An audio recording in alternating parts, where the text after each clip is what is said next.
Hey everyone, are you ready to dive into something that could totally change how you feel and how your body works?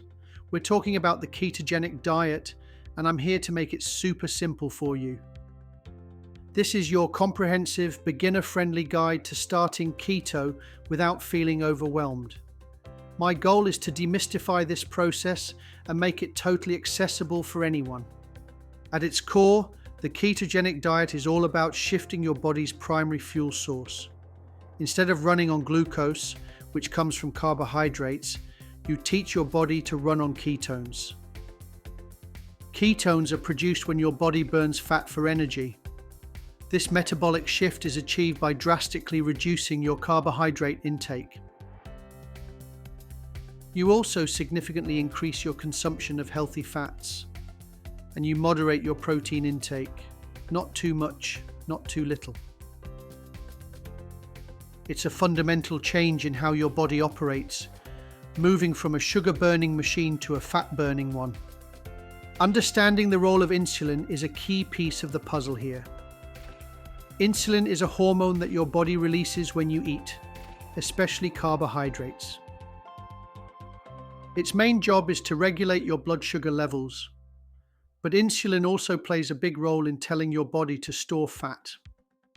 When insulin levels are consistently high, your body is in fat storage mode. Keeping insulin levels low, which happens when you eat fewer carbs, encourages your body to access and burn stored fat for energy. Now let's talk about the food. This is where people sometimes get tripped up, but it's simpler than you think. First up, sugar. This is strictly off limits in pretty much all forms. That means white sugar, brown sugar, honey, agave, maple syrup, you name it. Some sugar substitutes are okay, particularly sugar alcohols like erythritol or xylitol, but use them in moderation. Reading nutrition labels becomes your superpower on keto. You need to find hidden sugars that sneak into unexpected places. Most fruits are limited because they contain natural sugars.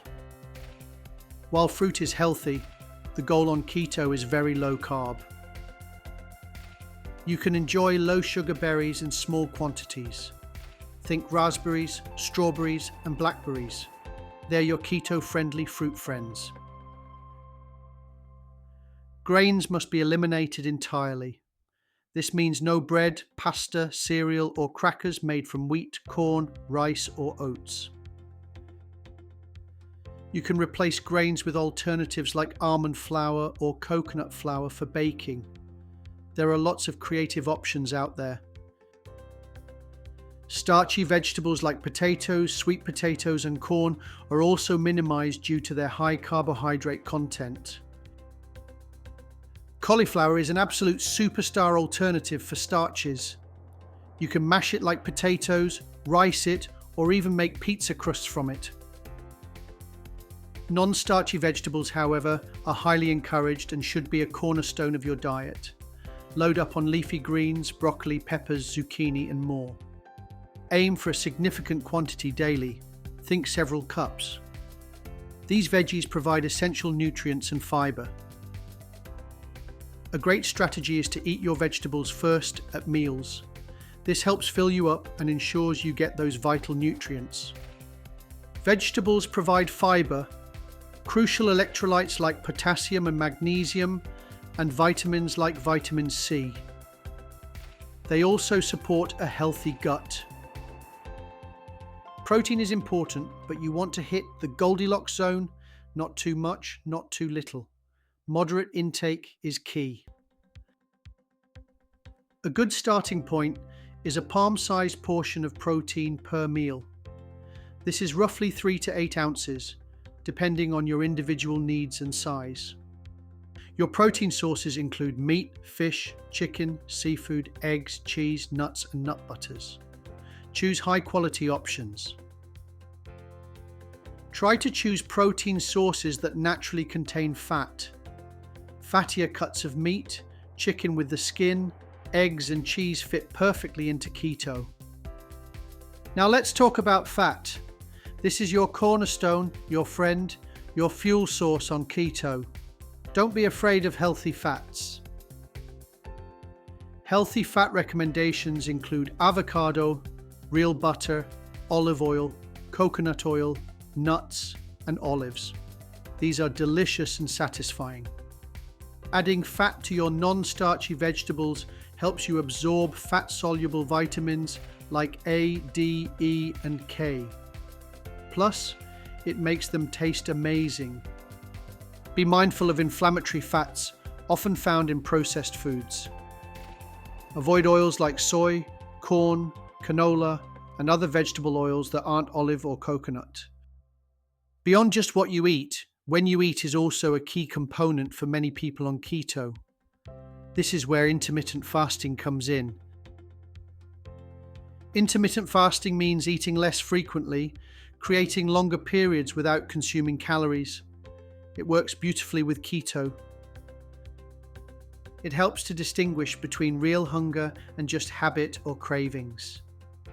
Real hunger might feel like weakness or shakiness, not just a thought about food. Many people find success by skipping breakfast. The idea that it's the most important meal of the day is often a myth, especially when you're fat adapted. If you feel you need something in the morning, coffee with butter or MCT oil can be consumed during your fasting window, as it doesn't typically spike insulin.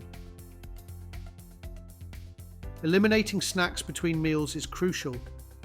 Snacking keeps your insulin elevated and prevents your body from tapping into fat stores.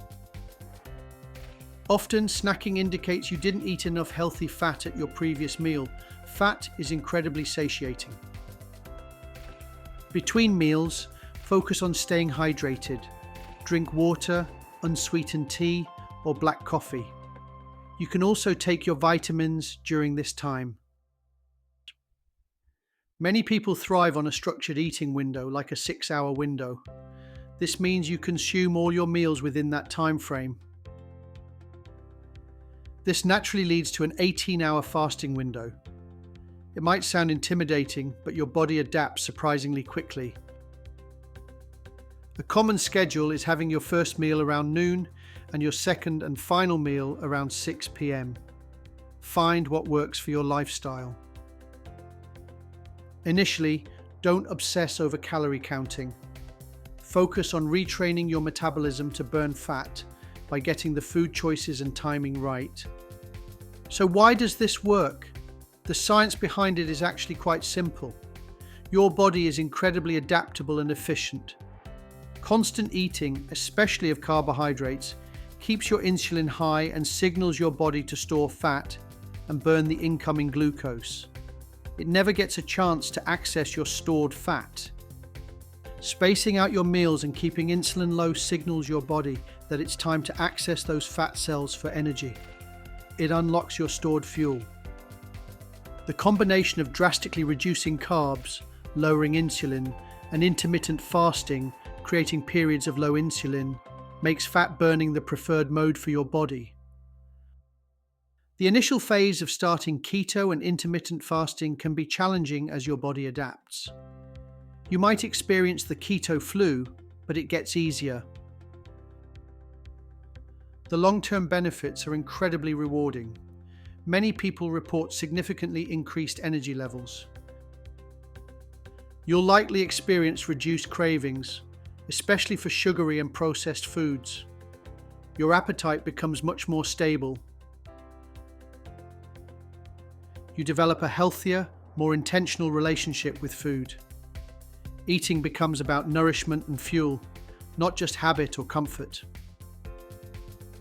Imagine being able to go hours and hours without constantly thinking about your next meal or snack. That freedom is real on keto. Your relationship with eating transforms from something that might have felt compulsive to something intentional and empowering. You have the tools now to take the first step on this journey. It might seem like a lot, but just start with one meal, one day. There are tons of resources out there for further learning and support. My YouTube channel, for example, is packed with more information and tips. Your keto journey is about reclaiming control over your health, your energy levels, and your relationship with food. It's about feeling your best. You now have the foundational knowledge needed to start. It's practical, it's doable, and it's powerful. I want to empower you with the confidence to begin. You are capable of making these changes and experiencing the incredible benefits.